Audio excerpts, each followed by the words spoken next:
Okay. Okay, ruler na to.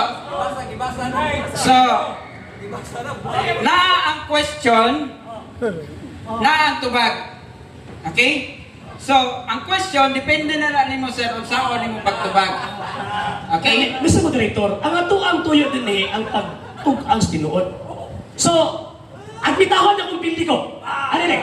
Wait. Admitahon na kong pildi ko anong dibatiha kung mabasa din na kanang dyan ang diskutan referring kay Apostle John. Yes! Pero kapag hindi niya mabasa Yes! na referring na kay Apostle, actually na ito na mag-ibeng po diha.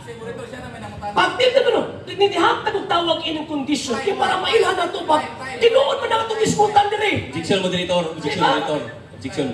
Oh, lisod na kay pasagta na ito ni pagpamakap. Pagpamakap mo na. Rolling na time. Okay. Moderator's time.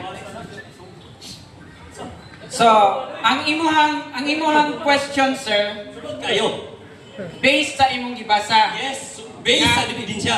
One. Oh, ayaw po Karon, ang imong question is si Juan nga apostol ang imong Silingan pasabot. naman na Ang si ako Juan. ipasabot, si Juan nga apostol. Ah, Oh. Kung dili, si Juan man nga apostol o sarili, ang problema, ano man, kay ang question, nag-isgot kang Juan. ah. Oh, kanya nakamay nabasa. Saan mo ni? Okay. Silingan naman na So, Juan.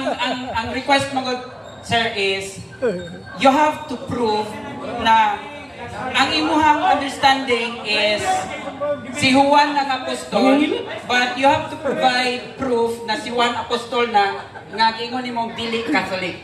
Objection mo na, objection.